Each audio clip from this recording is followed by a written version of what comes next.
Falls Count Anywhere, part of the Earnestly podcast. I'm your host, Earnestly, coming to you Wednesday night, July 9th, 2025. Of course, we do this every time we do this show. We do it with my boy, the genius himself, Rob the Genius. Of course, he's the host of the Rob the Genius podcast, also the host of, well, 1/3 of the Mountains Wrestling podcast.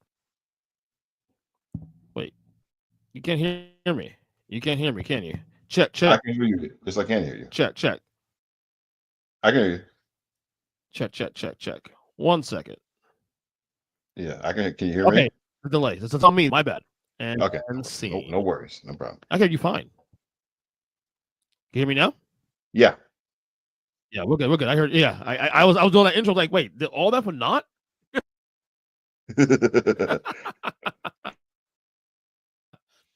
Anyway, man. So we got the, look already. Content old because this coming weekend we got a lot going on in pro wrestling, don't we? Oh yeah, man. This is a crazy. I think this is the busiest weekend. A lot. Yeah, or for this year, maybe at least. It's the busiest weekend we've had in a while for sure.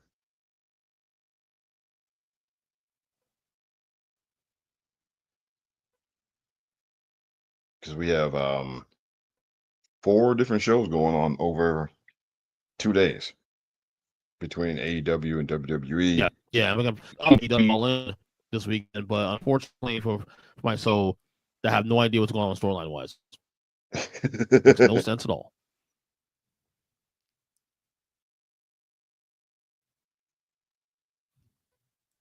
But yeah, we definitely have a full plate this weekend.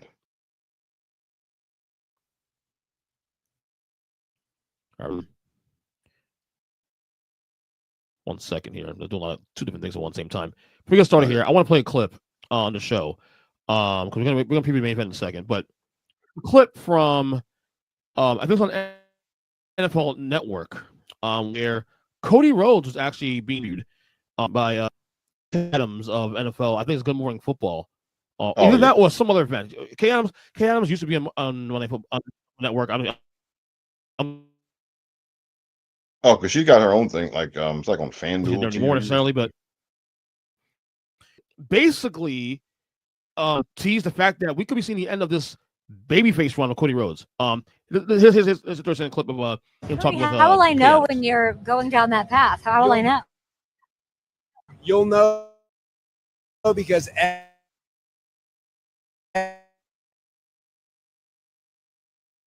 and Instagram will hate it because today heels are a month by the end of Fanatics games. Like what's maybe I'm changed, if that makes any sense. You're gonna change your hair color like dark hair? But if The Rock had it his way, I would have been.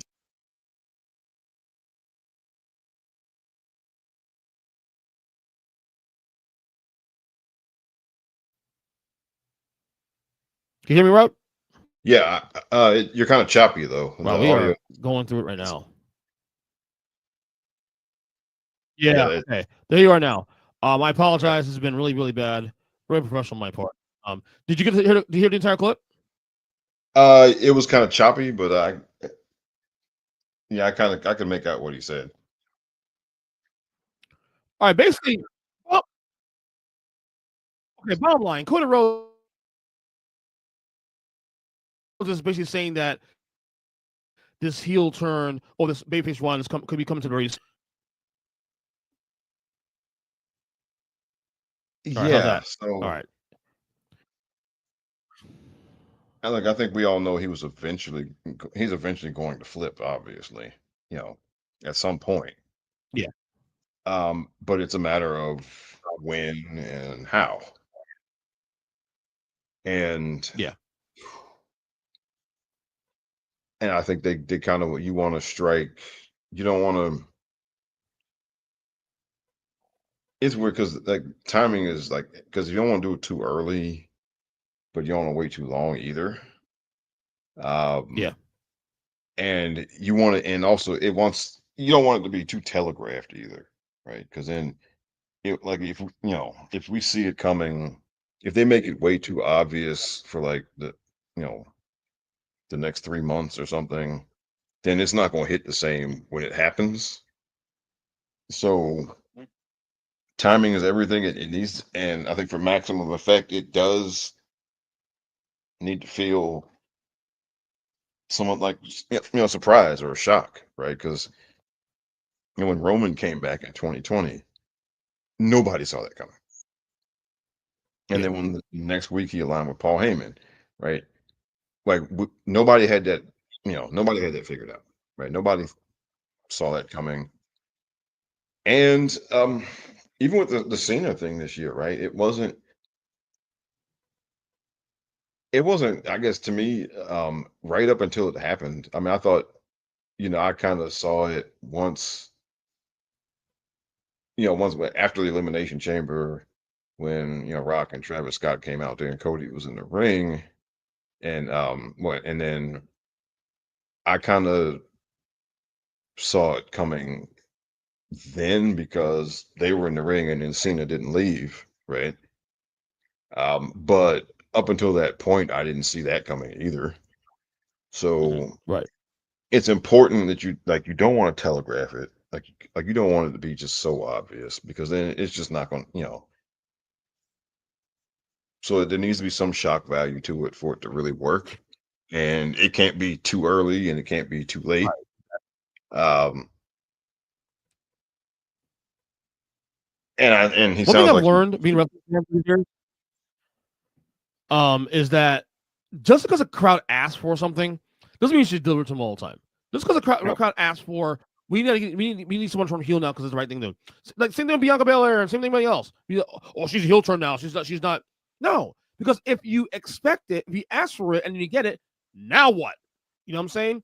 It's about how you're going to write the story. It has got to make sense. That's why the way they treated John Cena for years, not turning him at all, and not turning him, even though they probably had every right to turn him at some point in 2010 and 2011, was getting booed out the building by half the crowds there. To me, it was a work of genius that they kept with it, which is why now the heel turn now in 2025 makes total sense because nobody saw it coming. exactly, and it matters, right? It does matter, Well, absolutely. because It like absolutely matters. when Seth Rollins turned on the Shield, right? Nobody had him. Like everybody figured that one of them was going to do it, but nobody had him as the guy who was going to do it. Mm-hmm. Like everybody thought he was either going to be Roman or Dean Right. Ambrose, right? They were like both the two guys that were kind of lined up that way, like they were going to be the one to do it. So then when it was Seth Rollins, that caught everybody off guard. Um, so that's important, right? Especially because, look, I mean, obviously he turns heel. It's going to be a main event level program, maybe WrestleMania match, and a bunch of other stuff. Like you got to do that right. Um, and you can't do it just because people on the internet are asking for it. Yeah, exactly. Makes no Because sense. And my thing is too. because Also, look, it's almost like narcissistic in a lot of ways for fans to do that because number one, it's not your story. You're watching it, but it's not your story. They're presenting you a story, and however you take it is what you take it. But ultimately, at the end of the day, it's their story to tell, not yours. yeah, exactly. And that's the thing. And that's been one of the most irritating things since since I got back into it around 2012. It's just way too many people. This idea that like we can make them write the story that the way we want them to write it, Right. and that they should have to listen to us. Yeah. Um, to me, that is just, yeah. I mean, because to me, it's just you know the storytellers write the story. You read it or watch it or whatever, or play it if it's a video game, and then you show your approval or disapproval by continuing to watch or not continuing to watch or whatever, right? To me that's how that's how it's supposed to be. And you know, and then if they they do put something out that the audience doesn't care for, then they can then you pivot, right? But this thing where we can force them to rewrite everything in the middle of it. Yeah. That's one aspect of wrestling fandom that I've just come to I can't stand it. I think it stinks. It undermines the show. It undermines careers. Having said it though, and I think the bigger thing for me isn't the fact that he could turn heel down the road if it ever happens. I think I'm a little more bothered with the fact that he's actually admitting this publicly. Now, look, I can't sit and say that there was no way out of that. He was presented a question by someone in the media, so I don't know how you get out of that. But because even if he doesn't say anything, then you're already speculating that the heel turn is coming probably. So no matter what, but this goes back to like, and I guess being old fight as we are, because we were fans of the business at the time where the dirt sheets were not as prevalent. You watched what you watched. Everything was a surprise. So if a heel turn came, you didn't know what's coming. You can guess it, but it means it's so. But no one ever broke kayfabe, and now we're seeing that as normalized to the source of the point. Now that Cody Rhodes now is here publicly on a top network, respond to a question saying that, oh, it's going to come at some point, maybe a year, maybe 3 years, but it's coming. I look, I don't fault him because it was a random question that he just can't get out of. It's a no-win situation for him. But at the same time, I just hate that he can just outwardly just come out and say it like that. Yeah. I guess I don't know. To me, it depends on. Um, I don't mind it so much here because this was. I mean, yeah, it was for a talk show, and it wasn't. I hate when they start giving away kayfabe stuff when in like company functions, right? Or but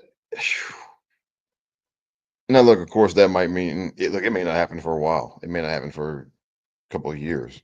It's just because look, His good one, his out was the whole. Oh, it could be a year, it could be 3 years, whatever. That was his out.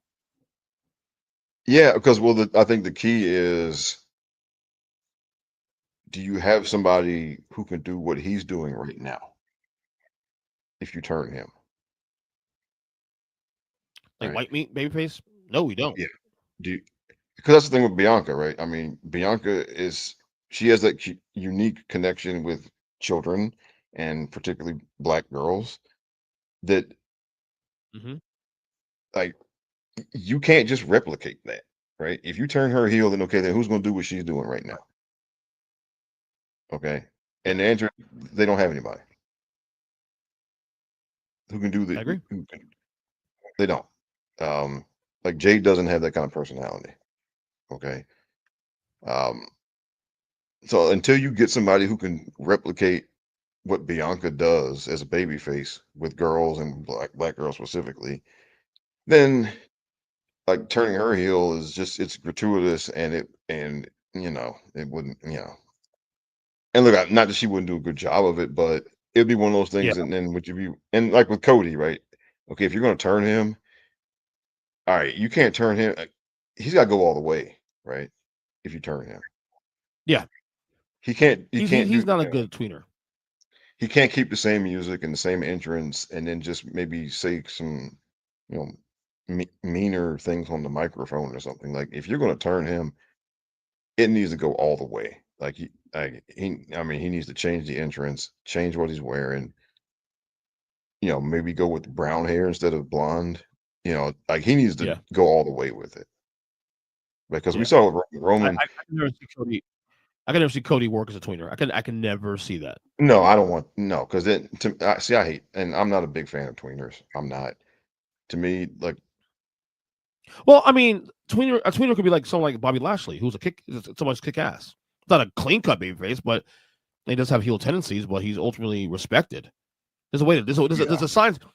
It's not, look, it's not for everybody. Certain guys can do that role. Randy Savage can do that role all the time.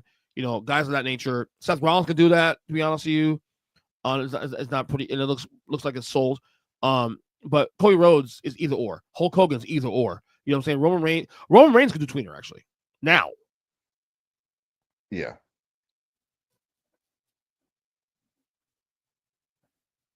And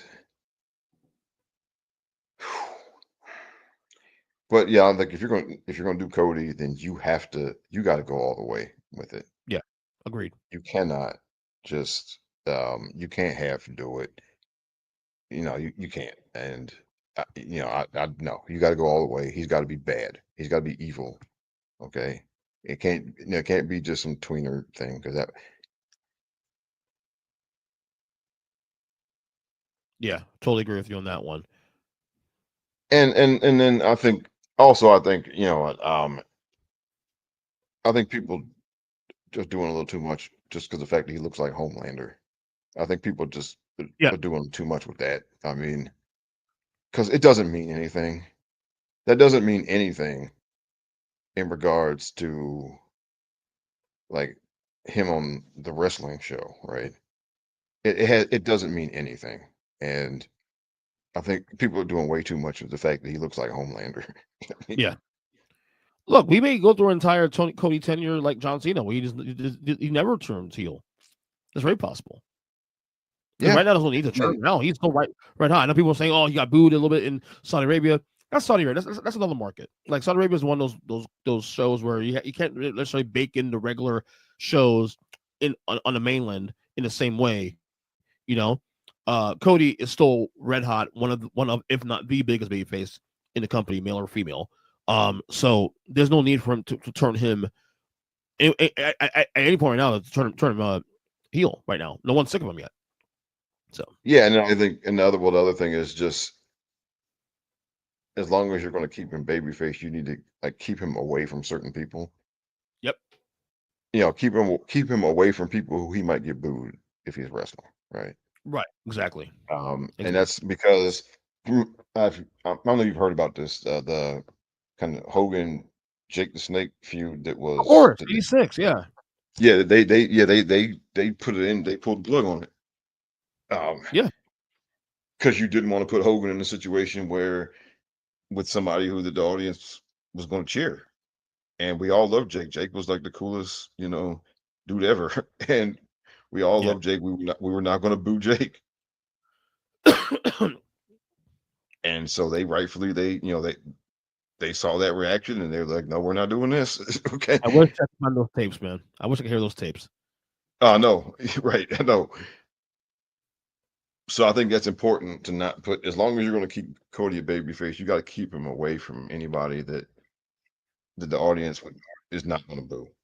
Unless you are planning on turning him down the road and you see some inkling of like fatigue, which always happens. I think the only guy, to my knowledge, that especially at the top of the card, that never got booed, even when he was babyface, was Stone Cold Steve Austin. Austin got the same cheers no matter what. I think the reason why is because while he was a babyface, his character was not a babyface whatsoever. He was an asshole to everybody, left or right. Yeah, and it's just he was fighting against the evil billionaire boss, and so he wasn't evil. It's just he was out for himself. Like even in WrestleMania 17, when he thought there was fatigue, the crowd didn't pick up on that because nothing changed. Because even when he was on heel, he was still getting cheered. Yeah, and the crowd wasn't ready. They were not ready to go there with him. Yeah. And so now when you look at his actual run at the top was not very long. It started in like he became a real main eventer in '98, and then he missed a year with injury. But yeah, I mean, there was no fatigue with him. And of course, there was some with Rock, when at the time where he lost to Lesnar, And it's so it varies. It just a lot of it depends on circumstances. Um, it depends on what they've been doing with you. Of course, yeah. I mean, and of course, Cena hit that stretch where a lot of people were booing him. Um, so I mean, it can happen. I don't see any signs of that happening with Cody. Like the crowd's definitely not turning on him. I mean, again, Ooh. unless you put him in there with the wrong person, right? Yeah. Um, What person do you think could counter that? you I, mean I, I didn't want to say Randy Orton because Randy Orton is, he's a legend. He's kind of that spot now where like, you know, well, here's the thing. Like, I think I would not put him in like a long feud with Randy Orton. Well, it depends because I mean, if they have Randy revert to his full on evil kind of heel ways, tactics. then I think it Yeah. would be fine. But like, it just if like I wouldn't, I'd probably keep him away from Sami Zayn. Uh, yeah, I probably wouldn't. Yeah, I'd probably keep him away. Phew. I mean, other than that, I mean, unless I wouldn't. I keep him away from somebody like. Well, I think that there would have to be. I think if there's somebody that the audience really wants to see win, and then if you have Cody beat that person and he's still working as a babyface, I think then you would start to maybe have some fatigue because it's because this I guess what happened to me with Hogan, right? I mean, for a good while, he was beating everybody, but he didn't. He wasn't beating anybody that I really Cheered was for. attached to. Right. But then, after a while, he started beating some guys that I liked, and it was just kind of like, okay.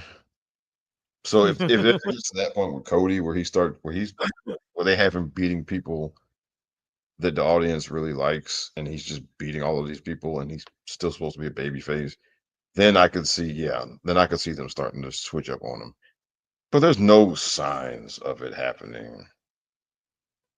Don't let the people on Twitter or whatever convince you that it's happening, it's coming. They're turning on him. It just don't. I would not do.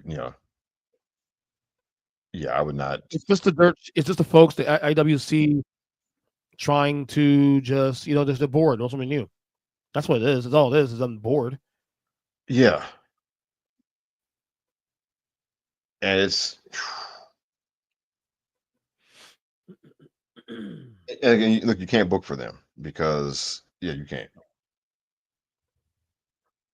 If you're telling a story, stick to the story, and it's their storytelling, not it's your storytelling, not theirs.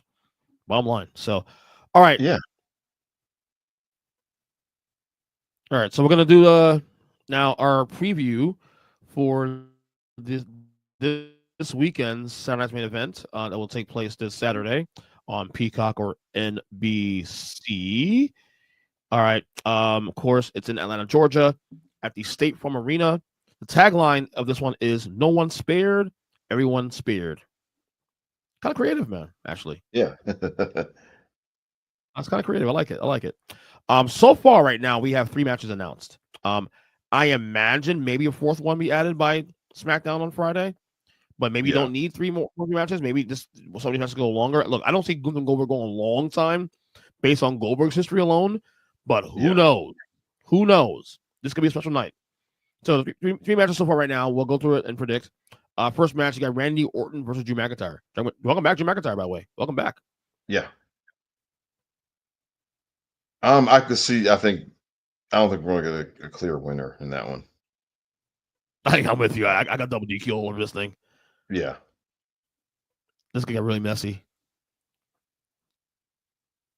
I don't see anything really of significance here on this match that's going to really shift it. Maybe do this again in SummerSlam. Who knows? But this is two big guys, 2 big medium men meet, and it'd be sloppy. I got WWQ on this one. All right. The next match here we have is LA Knight and Seth Rollins. I love so far all the stuff they've done on Raw the last couple weeks with this. Love it.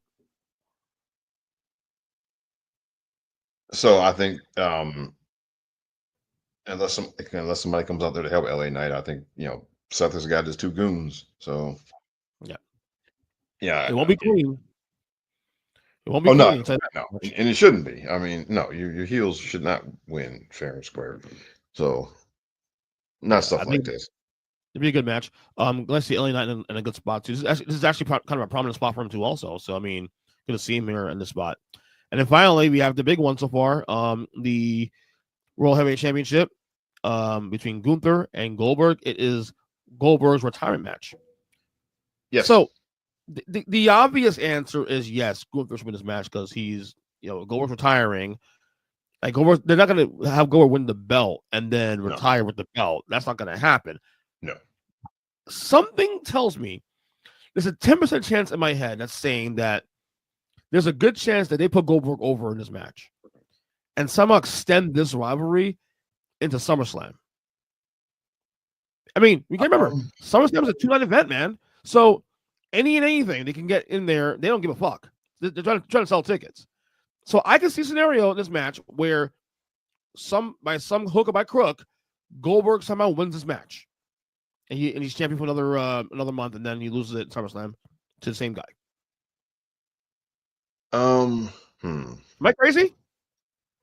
I think you might be reaching a little bit here on that one. Oh boy. Okay. No, I think they're going to play this one straight because they've already teased Gunther and CM Punk. Really? Kind of getting in each other's face. So because I might have missed that. Was that on Raw, SmackDown? It was on Raw. It was so I think that's what they're going to be doing at SummerSlam. Look, I think Gunther wins here. I think Goldberg puts up. He's going to put up a good fight. This is a retirement match. He's not going to go out there and get squashed. Right. I mean, I don't know why some people have been thinking that that's what's going to happen. No, I don't think Goldberg is going to go out there and get squashed in his retirement match. He ain't that kind of dude. Okay. Then what? I mean, what is the purpose of this match then? Really, for Goldberg, just to go out with a bang? Well, I think, yeah. I mean, he wanted to do one more, and I guess he wanted his retirement to be an event and not just quietly disappear.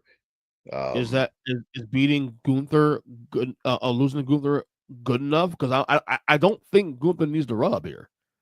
I mean, look, if they have a good match and he puts on a good showing and all of that, and then he loses, I gotta think he'll be fine with that because,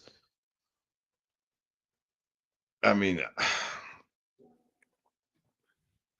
yeah, I mean, I think if he was dead set on winning his retirement match, I don't think they would have put him with Gunther. I think they would have just they would have found some patsy that could have just antagonized him for a few weeks on TV or whatever, and then they would have had some match where he could have just had one of those matches like he used to have on Nitro and run through the guy in a few minutes or something, right? One more time. So I got to think if they're giving him Gunther, he's got to be okay with taking the L, I think, and just as long as he puts up a good fight and has a good showing and all of that, I think. Yeah, but after what happened at WrestleMania this year with Jey Uso beating Gunther and beating him clean, I can't put anything past anyone at this point. You can't. Yeah, I don't. But the other thing is, I don't think you can. I mean, I don't think you can have Gunther taking too many L's, though. That's what I'm saying. That's the only thing. So I mean, because he lost to Jay this year, then a few months before that, he lost to Cody at the Crown Jewel thing. I think you got to be, sparing with his losses. So I think it's gotta matter. It's gotta mean something. Yeah. And Could you having him lose the Goldberg and then win it right back. Like we just did that with him and Jay. Yeah. Right? So why do a copycat, right? Yeah. Let me ask you a question. Could you see Gunther as a babyface?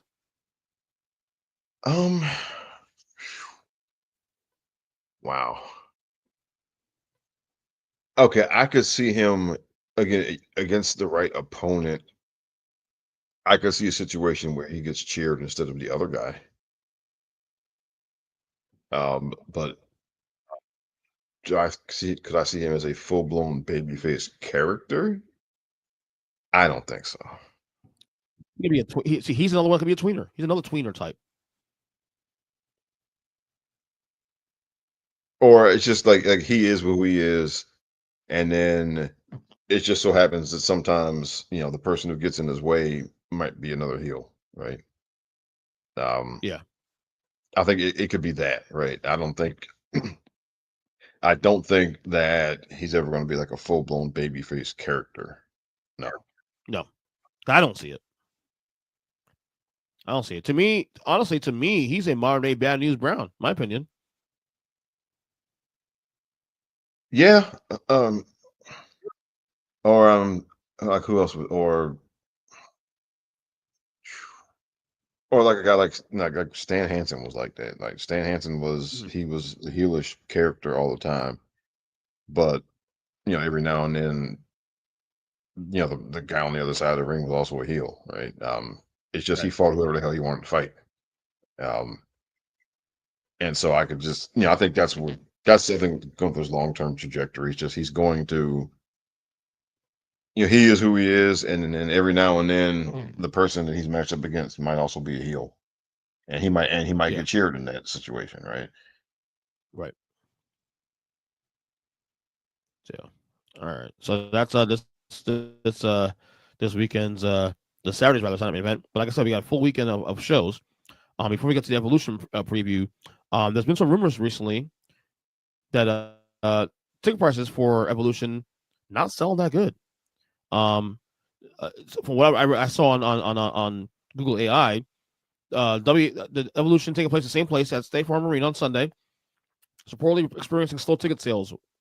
While the arena is set up for 12,785 seats, WrestleTix reports that only 4,804 tickets have been distributed so far. To address the low sales, WWE has closed off some upper level seats and is offering upgrades to ticket holders and in those sections, according to reports. This is in contrast to Sunday's event show in the same venue, which saw significantly higher ticket distribution the night before. Now, it's worth noting too, also that like they might be treated like a local WrestleMania night 1, night 2 situation, and one is selling more than others, but this is significant different product. One is the regular, although so far there's no female matches announced on this card at all, but one is the regular, WWE, traditional card, and then one is the all-female card for the next night that has that first event that's happened in I think 8 or 9 years, not 8, 6 or 7 years. I don't know. Is it? Do you attribute the ticket sales to too much going on? Do you attribute it to people broke? Do you attribute it to I don't know, just like an interest in this event being hidden among SummerSlam, Night Champions, and also Sunday main event? What do you attribute the low ticket sales to? A little bit of everything. I think this is the third show in the same city over 2 nights, because there's the NXT show earlier on Saturday. Then there's Saturday night's main event, of course. They're the third show that weekend, the third WWE show that weekend. And that's just a lot to ask. And then, the card wasn't really fleshed out very well as far as like storylines to set up matches. There are a couple of matches that do have a feud going behind them that's been well fleshed out, but a lot of the matches don't. And just the way it was announced, it was a throw-in announcement, like on one of the other PLEs. Like they just said, "Oh, this weekend in July, we're having this, and this, or an Evolution." So it hasn't been treated like it. They haven't treated it like an important show. It's been No, it treated has like not. it has been treated like a throw-in show. So And it's tucked away. yeah, and we talked before about just how crowded this calendar has been. Yeah. Um, just since WrestleMania, right? We've had This is it's the crowded part. This is the most crowded part of the calendar because, like I said, just had 9 champions 2 weeks ago. We have the NXT show. We have main event. We also have Evolution, and then literally 3 weeks from there is SummerSlam. Or 2 weeks from there. Whatever yeah, it and is. just I mean, it's been just constantly just there's been like a deluge of shows since WrestleMania. Um, I mean, we're talking like because remember, it's only been 3 months since WrestleMania, and like if you count WrestleMania weekend, there was, of course, there was an NXT show that weekend, and there was WrestleMania. That's 2 shows, and then you had Backlash, and we've had Money in the Bank, we've had Night of Champions. There was a Saturday Night's Main Event show in there. There was an NXT Battleground happened. All right, so that's already 7 events, and now we have 3 events this weekend. So now we're talking about 10 shows in 3 months. Right. And then, yeah, I mean, that's 3 events a month. Um, that's a lot. I mean, it's a lot just for your attention A span. lot. And now we're talking about in the same city. We're talking about buying tickets for, and look, it's one thing to do it for WrestleMania weekend, right? That's WrestleMania weekend, right? Mm-hmm. But this is not WrestleMania weekend. So we're talking 2 shows in the same city, the same weekend. And not to mention, in a few weeks, we got SummerSlam is 2 nights. So you got another 2-night thing going in just a few weeks. Well, I won't be watching live. I got a luau to go to on that Saturday, and then Sunday And I'll be in Orlando. I'm going, so I'll be busy already. yeah, I mean, it's just like so I think it's that the calendar is so crowded. They shoved it in the middle of this weekend with 2 other shows. Um, if you are somebody who watches more than one wrestling company, All In is on Saturday. Uh, and if you live in Atlanta, but you watch both companies, and you might have to make a choice between paying to watch All In on pay-per-view or paying for a ticket to go see Evolution, right? Uh, Yeah. I mean, and so it's just it's really crowded, and they didn't treat it important. So, and your audience picks up on what you tell them is and is not important, right? They Yeah. do. And the sad Um, part too, also with the show, is that this is a very good card. I'm looking at the card now. It's 7 yeah, matches so far. It's a very good card. So it really sucks that unfortunately that it's not getting the attention it deserves, in my opinion. Um, of course, like I said, it's taking place same place, Atlanta, Georgia, State Farm Arena. Um, First match here, we can go with the NXT World Championship match between JC Jane, Fallon, with Fallon Henley and Desmond Nix versus Jordan Grace. Is Jordan good over now? um, because we were just talking about this on the Mindless Wrestling podcast we recorded tonight. Um, we think that Jordan is going to win, also because, for one, mainly because at the TNA pay-per-view next week, because NXT has been working with TNA. There's a Right. TNA pay-per-view next weekend, My and God, they so have if you're a wrestling fan on top of that, all this shit we're talking about here doesn't include AEW All In on Saturday night. yeah, and Doesn't then include what you TNA next week. yeah, so and so they're doing like a women's title for title match on the TNA pay-per-view, the Right, NXT and women's. Raw. There's also Raw, and it's Raw on Monday, and Then then there's SmackDown and then there's all the Sunday. TV. Yeah. Yeah, So then, Raw, SmackDown, Dynamite, TNA if you watch TNA, NXT. So there's, I mean, yeah, it's an avalanche of stuff, and look, even during the summer, right, when there's less, when the regular TV shows are on hiatus and all that stuff, there's still only so much time that you have. There's so much attention that you have, and ultimately, this is just more and more hours of the same kind of TV show, right? Yeah.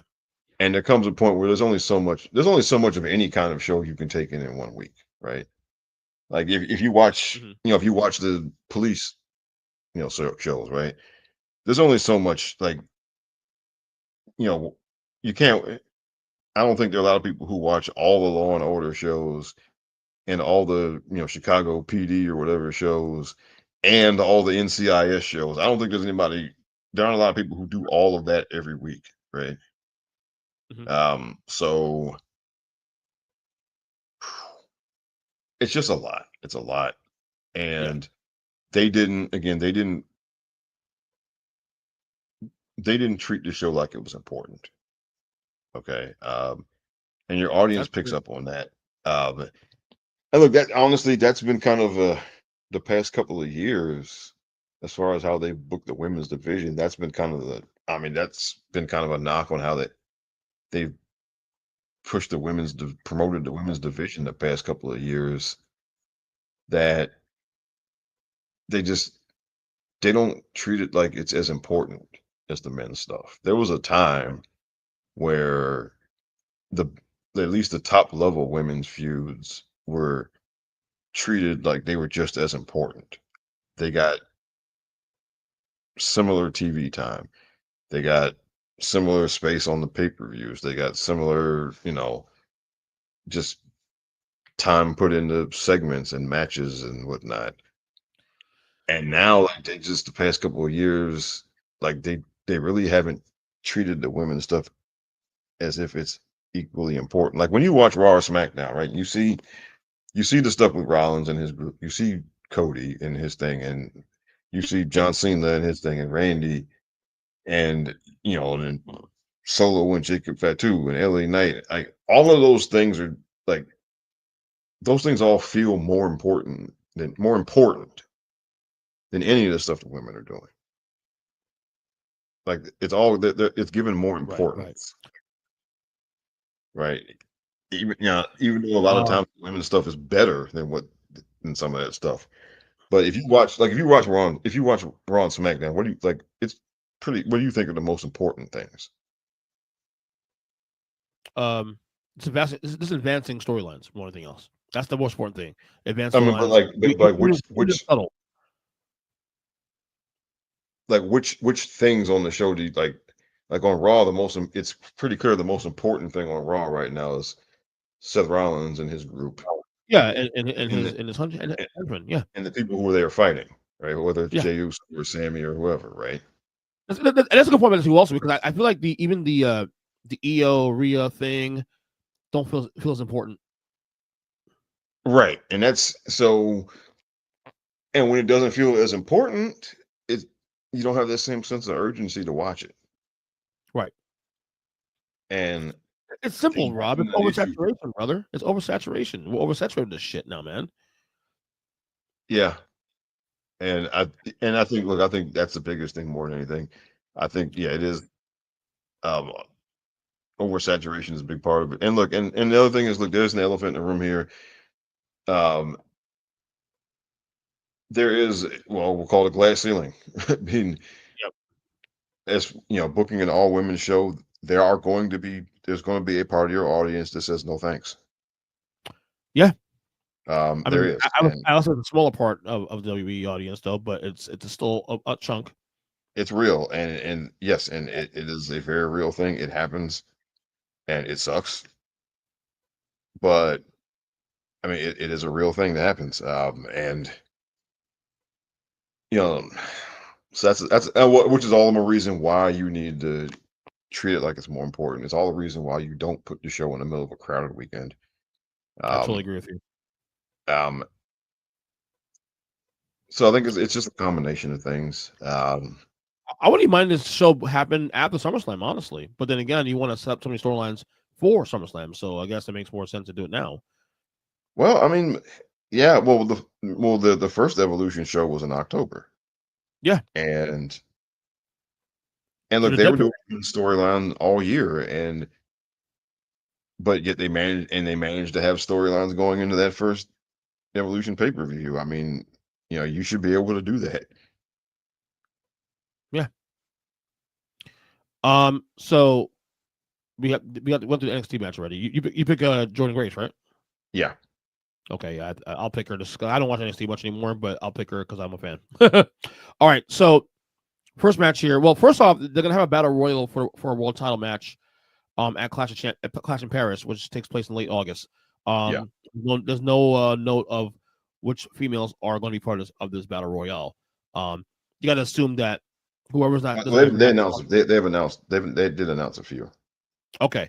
Oh, hey, here's right here. Stephanie Paquette, Ivy Nile, Nia Jax, Nikki Bella, Natalia, Maxine Dupree, Kalani Jordan, Jada Parker, Lola Vice, Lash Legend, Izzy Dame, Tatum Paxley, Selena Vega, the now former U.S. champion, Julia, and Candice LeRae. So they need 5 more girls, I'm assuming, if they're going to go 20, the standard 20, they always do. Of these names, Rob, who would you think will be set up for a title shot? Okay. There's some cases with a lot of these girls here. Honestly, I think right now I'd go with Nikki Bella. Because now the dark horse, if Bianca, that they haven't announced Bianca, as far as she's still got the hand injury. Yeah. If she is ready to go, then I do think she shows up here, and I think she'll win. If not, then I think it's be Nikki Bella. Yeah, I do. You got. Look at the other women in that match. And this is not to knock any of them, but if you're going to book somebody in a women's world title match on a pay-per-view out of the women in that match, who you going to do it with? Right. Right.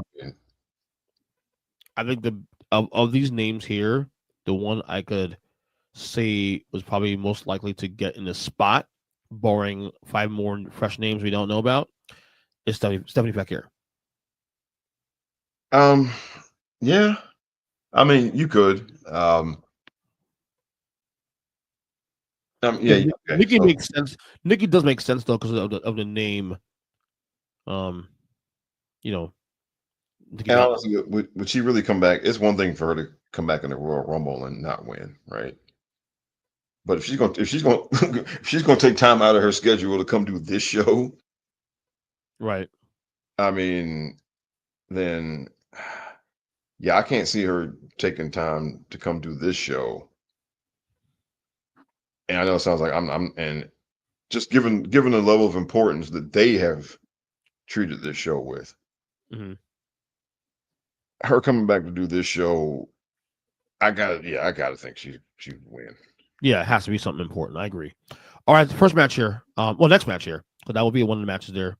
The battle royal. We got the triple threat match for the Intercontinental Championship between Becky Lynch, Bayley, and Lyra Valkyria. So all of a sudden, Bayley now is also no longer friends with Lyra. And these 3 are now going at it for the title. They're doing all they can here to get Lyra over. They're throwing all the stars at her. Yeah, and like I've said before, it's all going to come down to, we won't know for sure until this feud is over, and she's on to the next thing. We'll see how well it's taken, right? But right now, she's doing good right now. It's just a matter of, again, after this feud is over, how is she doing after that? But I think are the crowds responding the way you think? Are the crowds responding in a way that you think, if you're Triple H, you're like, yeah, it's working? I don't know. You won't. That's the trick, right? It's like, no, I agree. No. I'm with you. Everything happens after is ultimately the ultimate grade. But so far, right now, do you sense that people are invested in her a little bit now in this story? I think, okay, they're invested in her more. Well, because for a while they weren't invested in her at all. Right. I think they're definitely invested in her for this story. Yes. Okay. I don't know that. I don't think it's getting I don't know that it's getting the kind of reaction right now where. I don't know.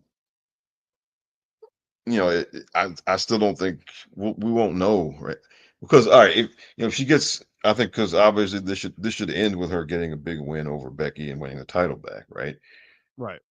And so we'll see what kind of reaction does that get when it happens, and then and then once then of course, look, if that happens, then the night after or the Monday Night Raw after that, I'm sure she'll get a good reaction and you deserve it chant, all that kind of thing. Yeah. But once that's over, once that's finished, and we're a couple of weeks removed from that, and now she's we got to go back to her being the Intercontinental Champion and facing other people. Well, that's when we'll really find out, right? Um, Right.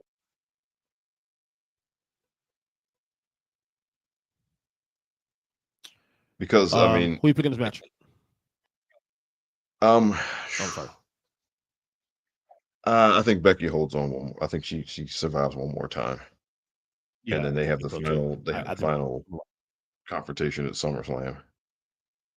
Yeah. Because I don't see Yeah. why I'm you gonna would go. Well, I don't see why you would end it here with SummerSlam just a few weeks away. yeah. So where do you see the story going then? Like, so obviously this is not done now. This is probably gonna climax at SummerSlam. You gotten this far now. Yeah. Well. I don't know. Like. Maybe it ends. You do like a ladder match or something at SummerSlam. Obviously, I mean, you got to up the ante, right? I mean, You so doing the Mr. same you see all the same characters, you think? All three? Yeah, I mean, all right. Well, I don't know. I mean, maybe, yeah, maybe you get the three of them together and then you do like a ladder match or something. Either that or yeah, because I can't see because Bailey just came back, and so just for her to just come back and then be like written out of the story a few weeks later, would kind Mhm. of suck. Um, so I think some kind of way, I think Becky survives this one, and then we get one more match at SummerSlam, and who knows? I mean, yeah, I just think I don't think it ends here. Right. I definitely not. And I think Becky holds on for these through SummerSlam. All right. You got Jade Cargill and versus Naomi in a no holds barred match. No holds barred. um, I think Jake wins this one also. Oh God, Um, really? well, because Naomi's got the briefcase, and it's pretty common for. To be real, I'm not saying all really because I hate Jade. I love Jade for record. I just don't want my girl. I don't want. I love Jade, but I don't want my girl getting Naomi getting buried. But yeah, she has. I keep forgetting. She has a briefcase now, so she has Sean in her right now.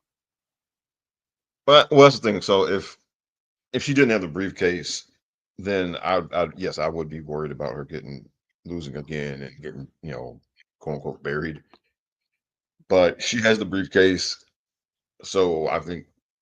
And then also look, and they are trying to look. They're trying to build Jade as much as they can, you know, because she's going to have a title match at SummerSlam.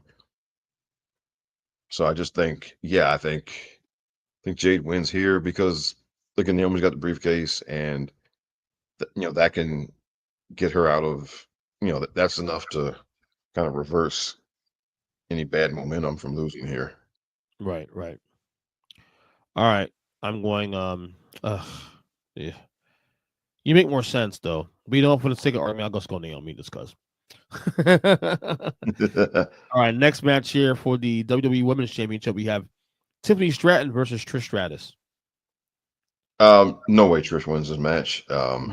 Agreed. Either Tiffany wins straight up, and then that's the end of it, or Naomi cashes in the briefcase. Same here. I think it'll be a good match though. Trish is a great worker, obviously, even at her age, which she's not that old, but you know what I mean. Tiffany Stratton. I mean, I'm surprised holding the belt this long, honestly, but we'll see. Yeah, and I think this is again, this is one of those kind of knocks that with Hunter is just like there are times where he has people just kind of sit on belts, and because like it's almost like they have a date in mind. Like, okay, we're going to do the title change on this show, and sometimes that means people just sit on belts. And Other than Jey Uso, yeah. well, yeah, right, exactly. I mean, Other than Jey Uso. but there's All a right. tendency to have some people like sit on belts Mhm. long, where it's not even about the length of the title reign. It's just that they're like they're holding the belt and not doing anything, not doing much, or not doing anything new. Yeah. And like in Tiffany's case, she's been wrestling other than the match at Charlotte at WrestleMania. She's been wrestling Nia Jax since January. Yeah. Yeah. Yeah. All right. So I'm going Tiffany as well too. We have the fatal 4-way tag team match for the WWE Women's Tag Team Championship. We have the Judgment Day of Raquel Rodriguez and Roxanne Perez versus Charlotte Flair and Alexa Bliss versus Sol Roca and Zarya, and versus the returning, thank God, the Kabuki Warriors of Asuka and Kairi Sane. I'm gonna go ahead and say it. The Warriors get the belts. I told you guys on this podcast that I've been thirsting for a reunion. I'm so glad they're back. I don't know if it's in an official capacity, but this is pretty close to official. If they're fighting for the tag title and they may win it, as I'm predicting here. But I'm glad they're back though. I got Kabuki Warriors. What do you got? I got Raquel and Roxanne. I think they hang on one time here, and I think Charlotte and Alexa are going to win the belt at SummerSlam. But Really? I think that's where they're going with the story. I mean, I mean they're bonding together as a team, and it's kind of a slow burn. That's And true. so I think they will win at SummerSlam. But I think Roxanne and Raquel survive here. Okay. And then finally, which I guess is the main event, is the Women's World Championship match between Io Sky and Rhea Ripley. I mean, this is tough because Yeah. Io hasn't really done much since WrestleMania. Well, Rhea, she hasn't defended right, since WrestleMania. that's what I'm saying. I Yeah. mean, and then Rhea, like, if she gets the belt, okay, now what? Like, okay, like she's already red hot. She's a main woman. Do they Jey Uso her now and take the belt off her? I don't know, man. I I don't know. There'll be some shenanigans here in this one. There'll be some sort of like interruption somewhere. So I'm gonna go WDQ or something like that. I'm not ready to pick a winner. I'm not. All right, because I can't see. It's hard. I can't picture Io just beating her straight up. Right. Yeah. And they've been playing up that Rhea's never beaten her in singles competition. If you put the belt on her, and again, if if you have Rhea win the belt again, then it kind of just renders Io winning at WrestleMania just pointless. Because Yeah. you could just Then have again, Jey Uso, same thing though. yeah, because and in this case, I mean, and in this case, like Io hasn't she hasn't defended the belt since WrestleMania. She's Right. she's barely on TV. They have her doing mostly doing backstage segments on Raw, and Which I she's in don't the get for women. the record. Say again? I don't get. I get it. She's just in fight. She's a champion. She's in fight. I don't get that. I don't understand what's going on in the book in there. Um, Unless you hurt or something. Unless she well, was no, hurt. I think it's one of those things where, well, now I got to play mind reader with the, you know, with and try to get inside of Triple H's head and play mind reader here. Yeah. I think they want to. I think Eel's great, so they want to give her a run with the belt, but then they don't quite know what to do with her on TV over the long haul. If she's Right. not if she's not feuding, if she's not in a program with somebody like Rhea or Bianca, they don't quite know what they can, they don't have quite it figured out what to do with her over the long haul. And so I don't know. I mean, but this is one of those things. Like, even though, okay, you can have somebody who's a great in-ring worker, but if you can't, part of being world champion is doing a bunch of stuff on TV. Yep. And if you can't, if either you can't figure out what to do with them on TV, or if you feel like, well, we just can't do a lot with this person on TV, um, then you got to ask, okay, you know, should this person be our world champion, right? Yeah. As great as they might be, like, if we can't do stuff, if we just can't do stuff with you if we can't do but so much with you on TV, then, and I don't even mean like, I don't mean like she doesn't have to have 15-minute promo segments like Bloodline or whatever, but they barely have her on TV, Yeah. and that's a difference. Like, She's a champion too. That's the worst part. yeah, I mean, and yeah, it's just, so to that end, I mean, it would be an easy call just to have Rhea win the belt back here, right? Yeah. But then again, yeah, I mean, I think I think this is just one of those. I think that's the simple, straightforward thing to do. And Triple H, when in doubt, he does the simple, straightforward thing. Yeah. I And think so, Rhea's gonna win it. I think Rhea. Yeah. Yeah. I think that's a safe bet. She'll probably be a short-term champion again. She'll probably lose it to a returning Bianca. She'll probably lose it to, I don't know, cashed in by Naomi. Who knows? Maybe Naomi cashes in tonight. Maybe Naomi cashes in during this match. Who knows? Yeah. It's it happening. And then you have the Naomi Rhea. That's how you get. That's how you get it to Rhea. You have her cash in on Rhea. Rhea wins the belt, but loses it to Naomi in the cash in, and then you have Naomi versus Rhea at SummerSlam, and then Naomi's a short term champion, and she'll lose it to Rhea in 3 weeks, I guess. Because the way how I see her beating her twice. So yeah, I mean that'd be the way to get it to Rhea is not necessarily do it now, do it during SummerSlam, where it actually matters more. Although Evolution, I mean, yeah, I guess another way you can do it, make it matter more on an all female card like this one. But who knows, man? This is what happens. See, because it's so oversaturated and all the stuff oversaturated in general, it's hard to sometimes predict this stuff. Like sometimes the most common sense thing is not the most common sense thing at all. So anything can happen here. I'll pick Rhea in the match, but don't be shocked if Naomi cashes in by the end of the night. Yeah, and I think now if EO wins, then it's not going. There'll be some shenanigans or something.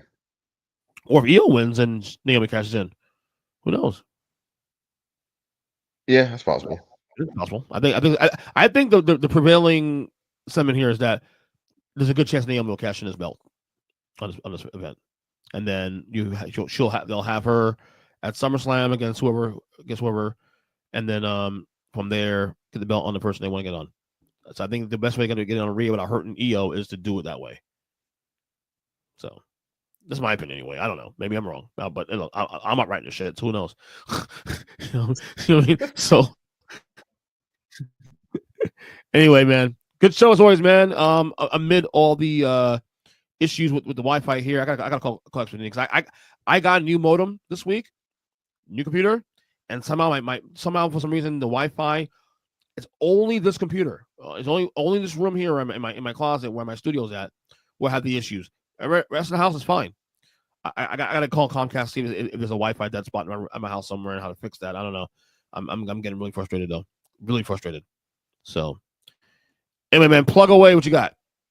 All right. So as always, every week you can hear me on the Mindless Wrestling Podcast with DJ and Jason. And you can hear me every couple of weeks on the Robert Genius Podcast. And this week, what a show. What a show. Yes. That was a great. And I'm going to super plug this week because you were on the show and I listened back to it and it was, I dare say, it was a really good episode. Yeah, it was an excellent episode. I listened to it already today. Great conversation. We gotta do more normally. I would hope. Because I think that's one of the coolest things about your show. When you do have the guests, it's a nice open-ended. You got Brooklyn Ike on there, for example, and it's really good stuff there. I think Ray Cash a couple times also too on the show. So it's yeah. So you all have some real good conversations there. So I had a expectation to hold up to, given what you've done in the past. So, but it was a fantastic show. I had a great time. We could have gone another hour or two, honestly. Oh yeah. So yeah, check it out. Of course, that was the last episode we did on the Robert Jesus podcast. We recorded last night. I am on X / or Twitter, and call that at EJ7. Follow Scott anywhere, part of the Earnestly podcast. You can find Earnestly podcast on any podcast catcher, such as iTunes, Apple Podcast, Stitcher Radio, not Stitcher, Spotify, rather. Stitcher Radio's out of business. I forgot about that. Amazon Music, you name it. That's the audio side. Video side, of course, at the YouTube page at Earnestly Pod. Instagram, Earnestly Pod for the clips of the show, as well as TikTok, Earnestly Pod. Until the next episode, we will